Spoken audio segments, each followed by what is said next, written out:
let's get stuck into this Norway versus Italy game. Italy deserved winners through to the semi-finals of the Euros for the first time since 1997. It looked like it was going to extra time until up pops the hero, the woman of the hour, Captain Cristiana Girelli, headed in the winner at the back post. It was like jubilation, joy, like the energy, the passion from the Italian fans, from the Italian players. Girelli, it was obviously her second goal.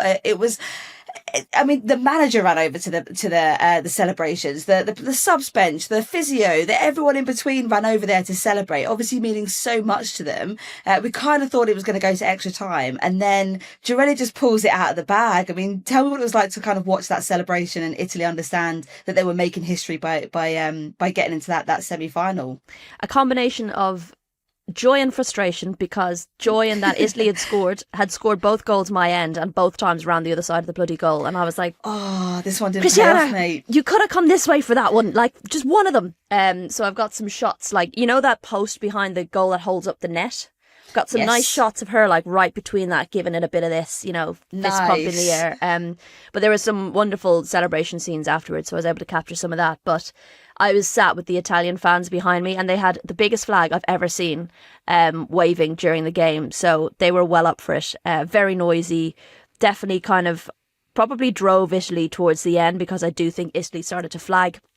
I think we saw that against Spain as well. They perhaps don't have the fitness to carry that determination, drive, and emotional kind of investment in the game that we see from them. I think they actually just kind of tires them out a little bit as they get towards the end of the 90. But I think they just seemed really, really up for it from the get-go. Like, even during the warm-ups, you know, they do this really cute warm-up at the end where the starting 11 kind of do some drills down some cones. I think a lot of teams do this, where the players who aren't playing, the players who aren't playing stand on the outside and, you know, give them a little clap and stuff. So they're really up for it there, and you get slaps on the back and high fives at every opportunity. And, you know, I just love watching their anthem, because they really use that as a vehicle to kind of really G them up, get them passionate, get them, you know, really, really into it and borderline emotional. You could see it from the whole team.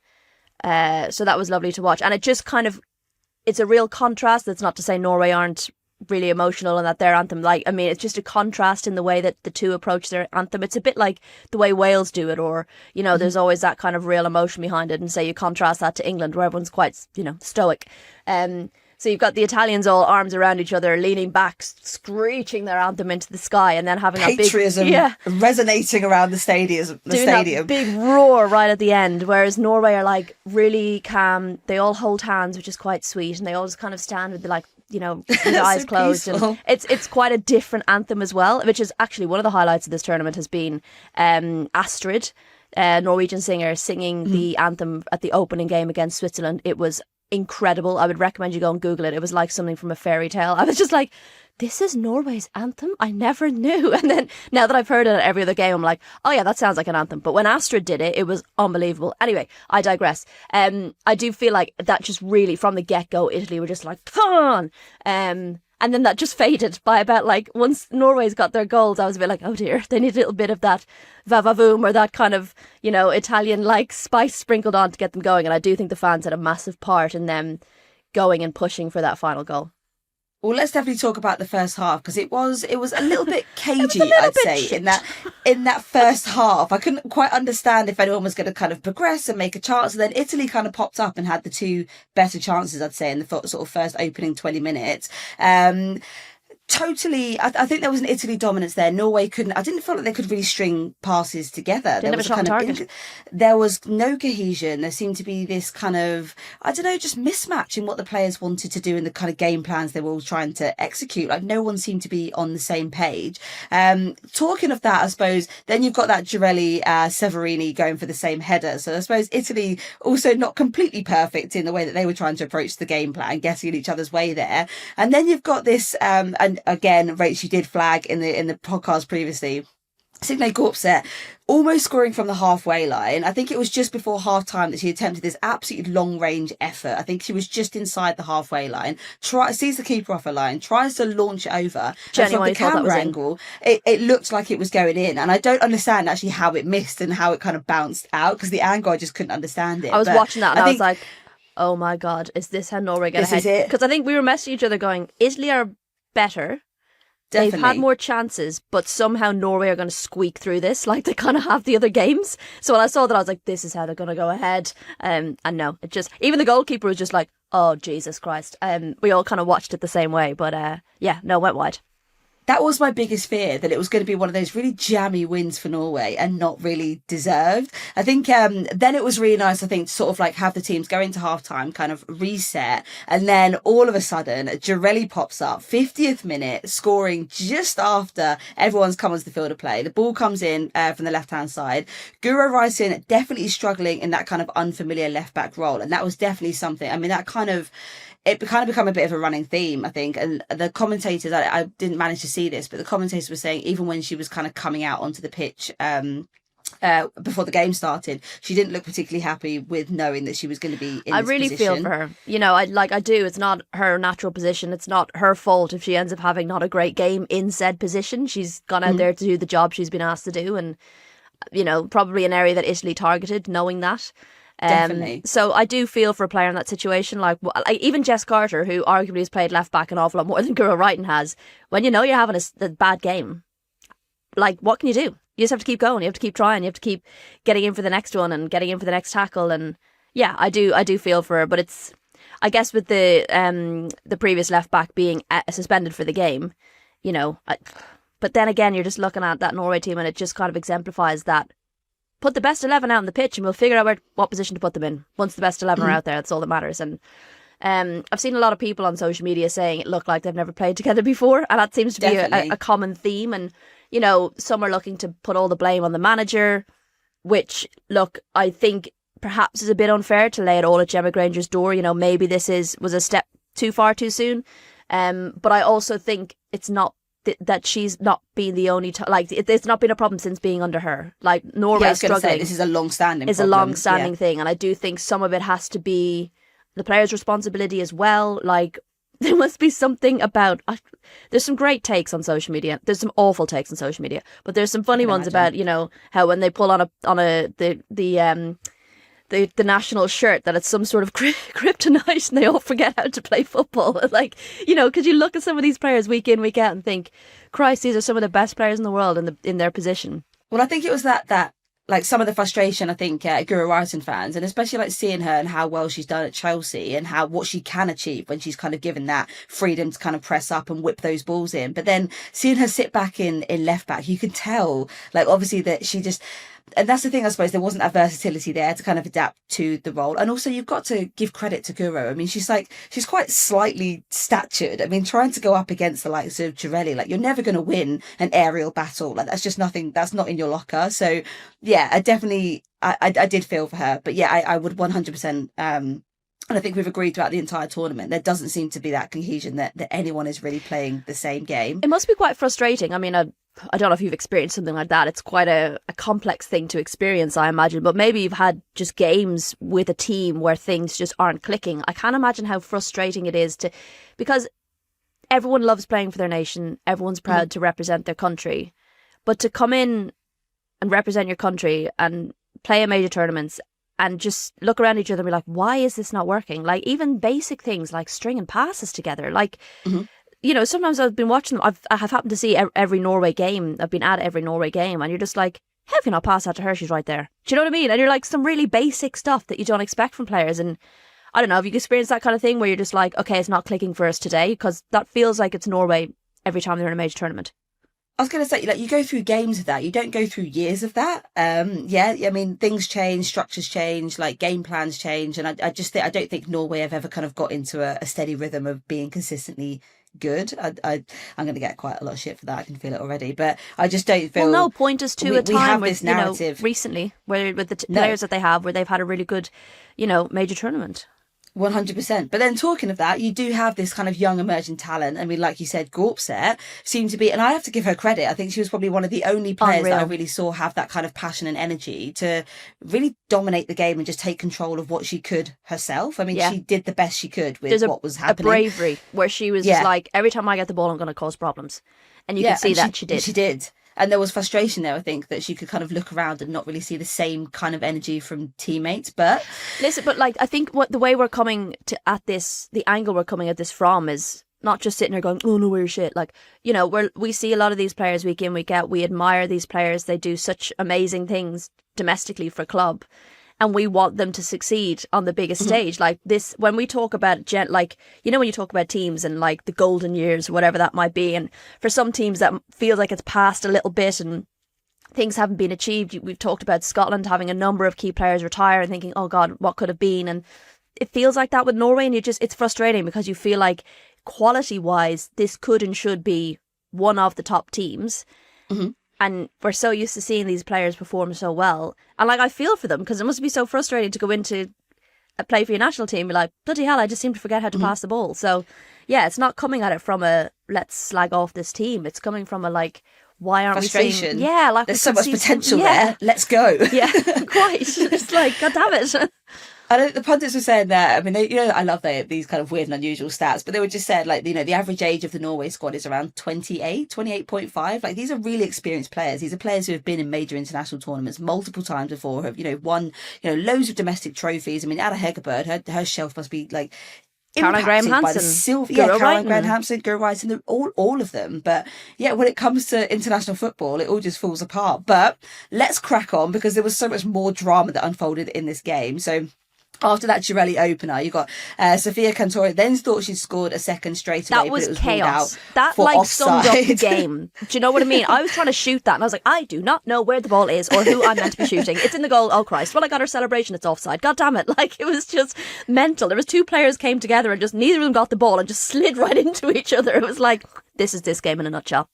It was absolute carnage, but it also goes to show like the intensity of Italy. Like they know, I think in the first 5 minutes after conceding the goal, that's when a team is most vulnerable and most likely to concede again. So Italy then recognising that and going full pelt, it kind of just feels like, you know, they had their game plan together. They knew what they wanted to execute. They knew they had a moment to shine there and they kind of just went for it. Chaotic, yes, but at least there was that passion and drive to go again. Just made me think another area that obviously Norway struggled defensively, and I just think having a non-natural left back, having Maren Mjelde as your starting central defender who didn't even think she was going to make this tournament because she's been dealing with injuries since March, and then Bergsvan got injured. So, you know, you've got their defence was already the kind of weakest side of their team, and now they've got two in there who arguably wouldn't have started in a preferred starting 11, if you like. I think that's not to say anything bad against Maren Mjelde, but it just reminded me because I think it was her that made that sliding tackle, and I just think there was a panic there from that defence because they're probably not used to playing together. So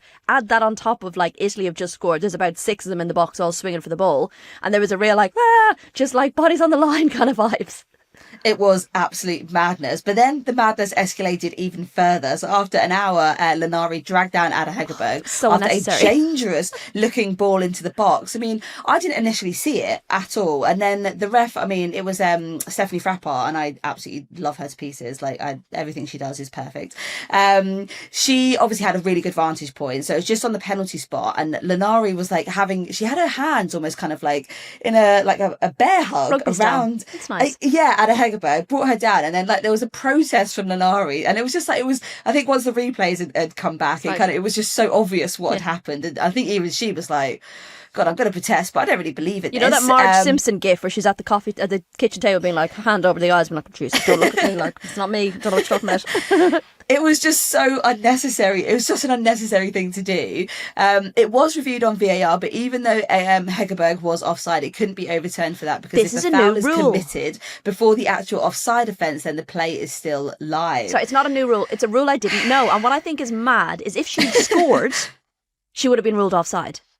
But because she was fouled and got a penalty and scored, she was considered not interfering with play, which blows my mind a little bit. I did not know that, because we were all like texting each other being like, but she was offside. Everyone on Twitter, she was offside. And then this guy, I think his name's Dale, on Twitter explained it, and we were all like, who knew? There's still stuff where we're like, never knew that. Fascinating. Not UEFA Silly making rule, up some more ridiculous rules. No, to I make do things think even that more was the complex. rules. I don't think they made it up.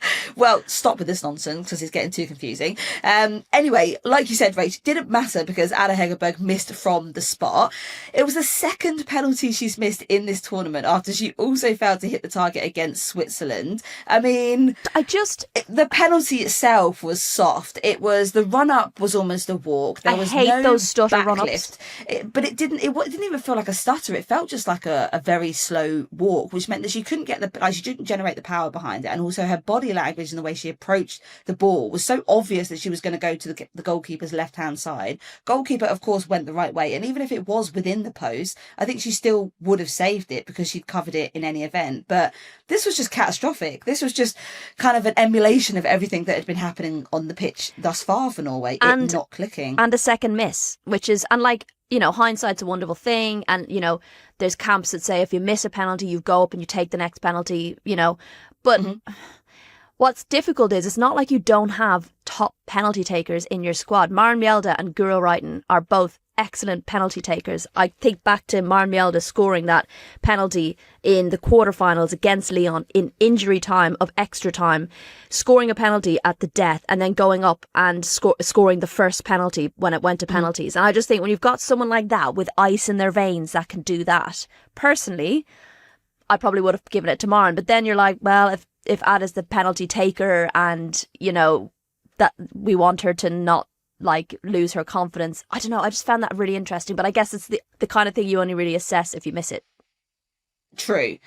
But then giving credit to Anna Hegerberg, she was like, sorry. herself sorry for that mistake, guys. Don't worry about it. I've got it all covered. 6 minutes later, she then equalises thanks to some very hesitant goalkeeping from Laura Giuliani. As a goalkeeper, I've got to say, I think you either stay put or you start rushing out to that. You don't do ASAP. both. But you don't hesitate, come back, hesitate. Yeah, and it obviously created that chance there for Anna Hegerberg just to have that tiny little toe tap straight into that. Route one. And then I think we were just messaging each other then and saying, oh, well, this is it, isn't it now? Norway's just going to get a cheeky little last minute winner. And lo and behold, that didn't happen. Happened the other way round. With that last minute, 89th minute winner from Girelli, which was just absolutely outstanding. Great delivery into the box, like really powerful header. Afterwards, she said, it's something magical. I felt something special since we came to Switzerland. Reaching the semi-final and being amongst the first 4 teams in Europe is a demonstration of how much the team believes since the beginning. Just to flag here, she is the same age as us, Rach. Like, this was just such a beautiful moment for her to share. There were tears from all the Italian players, like lying down on the pitch. I couldn't believe what had happened. And it was definitely the right result in my eyes. I don't think there's any kind of controversy about that. They deserve this one. Yeah, and it's one of those lovely stories that we love from major tournaments. You have those little moments of magic. You know, I remember plenty of them during the World Cup in 2023. And yeah, I think having her, not just having like Italy go through in the fashion that they did, but having Girelli be the woman of the hour. You know, she scored that goal in the previous round to keep them in it, and then to score 2 key goals. Yeah, I think she couldn't believe that she'd done it. You know, that kind of way. There was a lot of that. She did a bit of celebration, and then there was still just kind of like head in hands, like, oh my God, kind of vibes. And, you know, she's coming to the latter stages of her career. I'm so glad. It reminds me a bit of Wales, you know, getting to a major tournament while Fishlock and Ingle, for example, are still around. It's a bit like that, getting them far in a tournament when Girelli's still there, and not just still there, but playing a key role in it. Like, she was a top scorer in Serie A this year, which is crazy at 35. Like, to be at that level again is unbelievable. So yeah, she's definitely feeling inspired in this tournament, and I think she inspires her team as well. She's very much got that ability to kind of take the game by the scruff of the neck, and you can see how much the other players in the team love her and how much they recognise her impact. Like, afterwards, the celebrations were unreal with the Italy fans, and they did that lovely thing where they all sat down to have a picture. They took a photographer's camera, so we were all behind trying to take some photos. It gets very physical in those moments, let me tell you. And she took one of the photographer's cameras, Girelli, and went all the way to the front as if she was going to take the photo, and then she handed it to someone, because obviously everyone's like, you need to be bloody in this, you scored both goals. So that was pretty cool. I'd love to see the other side of that, where you had the Italy team and the Italian fans behind them. It was a very, very special moment, and I'm delighted for them. I think that momentum is carried on throughout the tournament, and you're seeing them play better and better each time. Granted, the first half wasn't amazing, but I do think there was a little bit of nerves there and a little bit of emotion, and it's for them, it's balancing that passion and emotion with level heads when needed. And I think her popping up in almost injury time to get a winning goal shows the experience she has to be able to do that. 100%. And I think, Italy, they're not the best team in the competition, but my God, I think they have one of the best like hearts and drives and like determination that I've seen. Like there's a belief in this Italian squad that they can go on and win these games. So I think, going into the next round, obviously they're going to be facing either England or Sweden, depending on what happens tonight. But I think either way, like they're going to give whatever team they face an absolute run for their money, and so will their fans, to be fair. And before we go for a break, a special congratulations to Magic Popo. Absolutely love that name, who is top of the Upfront Euros Fantasy League. They had Girelli as captain, so they picked up 26 points last night alone. What a absolute great foresight. I think I'm probably on 26 points for the whole entire tournament because I set up my team about a week before and then just forgot. Love that from you, Rach. Well, to be fair, you've been quite busy. You've been even watching and things. So, coming up after this, England get ready for the Swedes.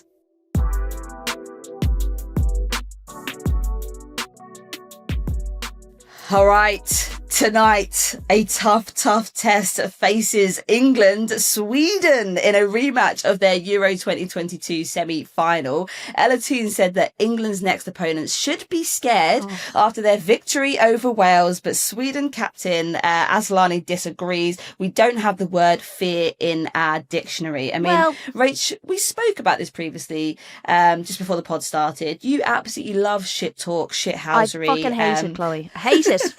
Bit of camaraderie, like boxer to boxer, face to face. Well, firstly, it might not be a direct translation, but there absolutely is a word in Swedish that is used for that kind of dread, anxiety. The most direct translation is for fear. So it might not be an absolute direct translation, but there absolutely is one in there that they could be feeling. I just hate it. I quite liked when before the England game, England were just like, yeah, it's cool, we're just going to focus on ourselves and let Wales do all the talking about England, and then England came out and won. So I prefer that, because when you do trash talk, you end up sometimes having egg on your face, and if I was an athlete, I'd be terrible at it. I would never I'd just never be able to bring myself to do it, because I'd just be like, I'm going to look like an idiot if I lose, so I'll keep it to myself. It's a risky strategy, I think, and England don't often do it. So it was a little bit uncharacteristic. Where did she say this? Do we know where Ella Toone said this? Because I feel like it must have been on a podcast or on a kind of.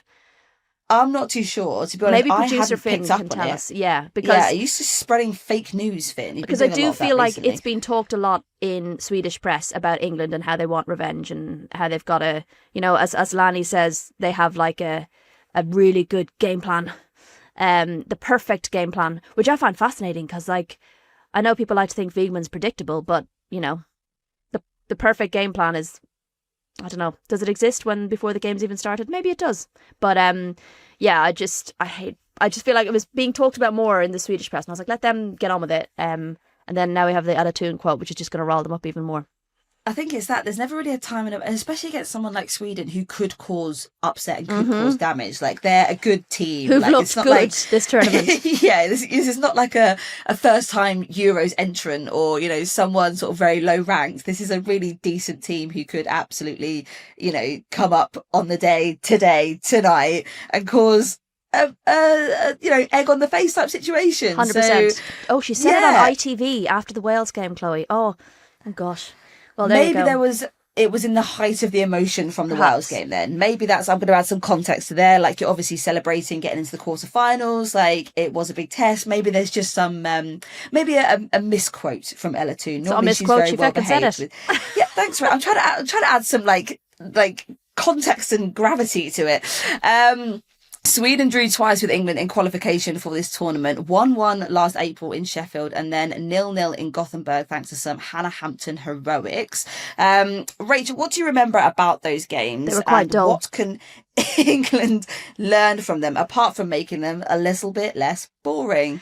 I think it's really hard, because I think there's not a lot between the two teams. I think both sides have weaknesses, and I think both sides have shown weaknesses in the tournament so far.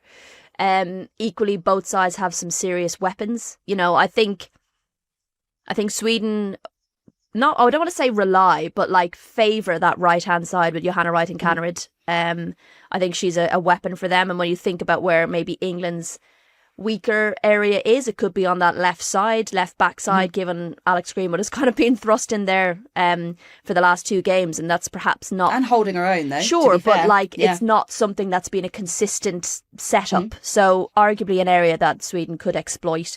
I think you've got Blackstenius on form. We know how dangerous she can be. And everyone, I mean, maybe not everyone, but we've all been a big fan of hers through the domestic season. I'm not really quite right now for this game. But yeah, I just think there's frailties in both teams, and both teams have some pretty good weapons. And I just think it is going to be a really interesting tactical setup. And I think Sweden will be full of confidence in terms of the way that they've qualified out of the group, the manner of the defeats that they've the defeats that they've put on other teams, I should say, the wins that they've had, particularly that Germany game, is going to give them huge confidence. They'll absolutely know the threat of England, and I think they probably know that they know the English team probably better than any team, so they'll be really confident in their game plan. Same can be said, I think, for Wiegman. Like, I think they know Sweden quite well. They'll know the areas to exploit, and they'll know where Sweden are dangerous. And, it's just, the midfield battle is going to be really interesting. I think that right battle with Johanna Reiten-Kaneryd and Alex Greenwood. Equally the other way around, I think Sweden's left back position has looked quite weak. I thought in the early stages of the Germany game they were absolutely tearing through that side of the pitch, and you're going to have Lauren James over there. So equally there are areas that could be really interesting to watch and could be key to either team getting the goals.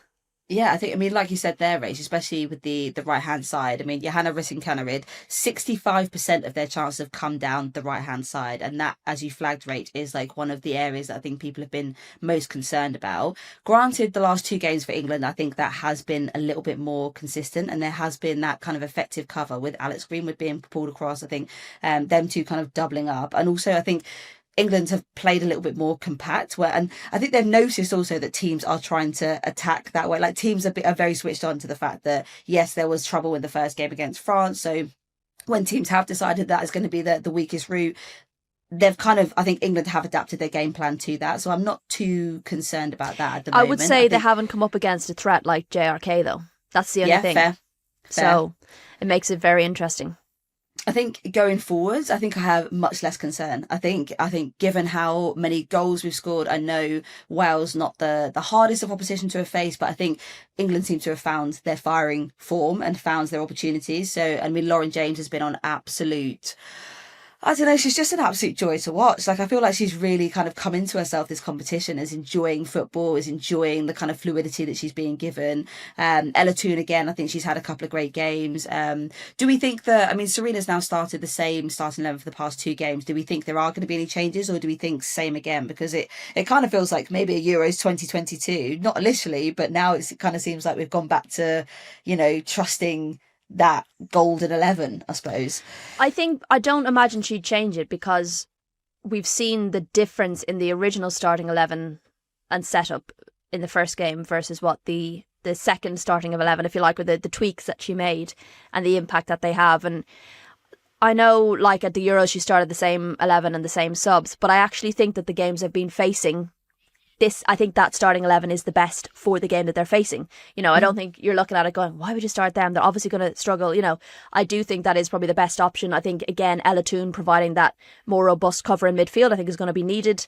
And equally having LJ on the right to be creative and to pull that defence apart, which she's going to need to do. She can go wide, she can invert, she can turn defenders inside out. And I think she's going to be absolutely key to England getting goals tonight, should they get goals tonight. So yeah, I think it makes sense, that starting 11. I don't kind of necessarily see that there's a player on the bench that absolutely would be key necessarily. And I also think the depth on England's bench is so high, and those players can come on and really do the business against some maybe tired looking defenders. So I think it makes sense for them to start the same 11.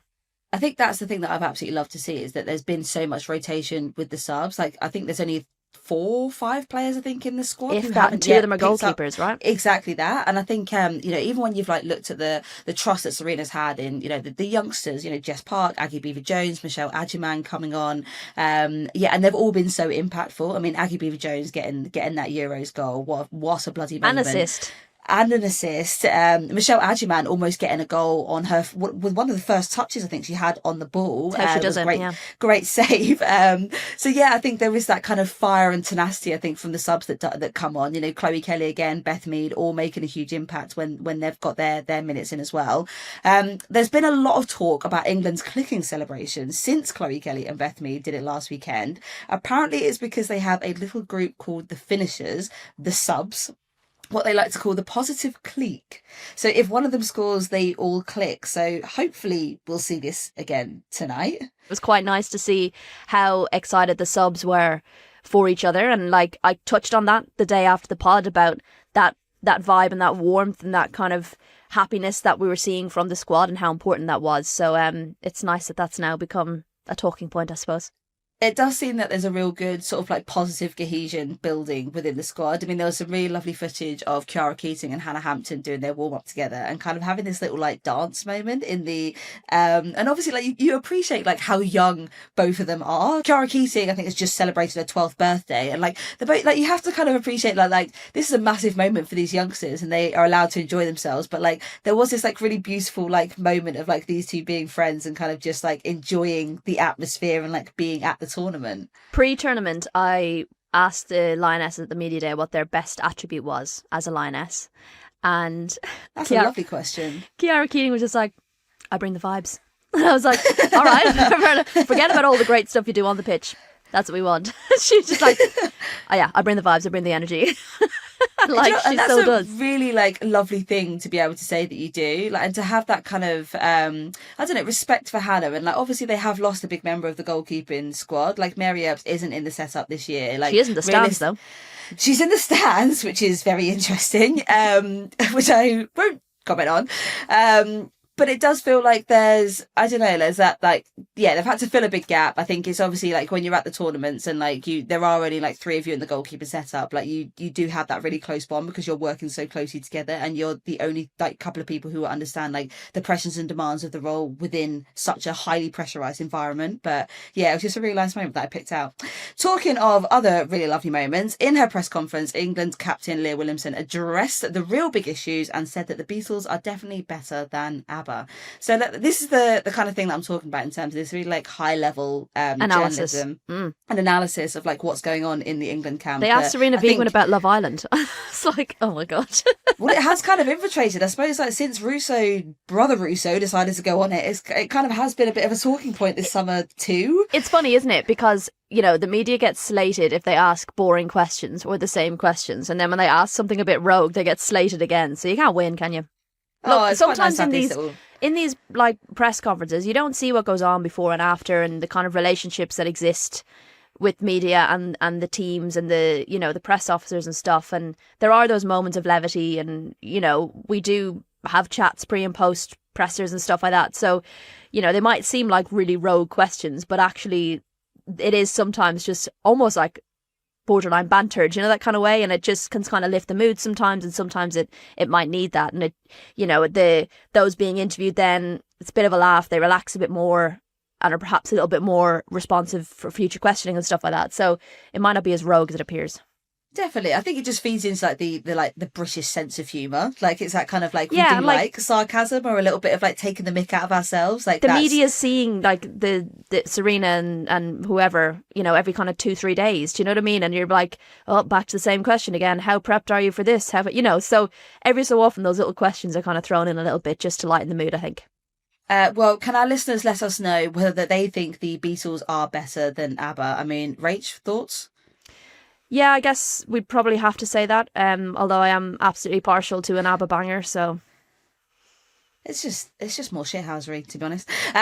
We'll be back tomorrow to react to England's crunch quarter-final. It sounds like the Addams Family. Yeah.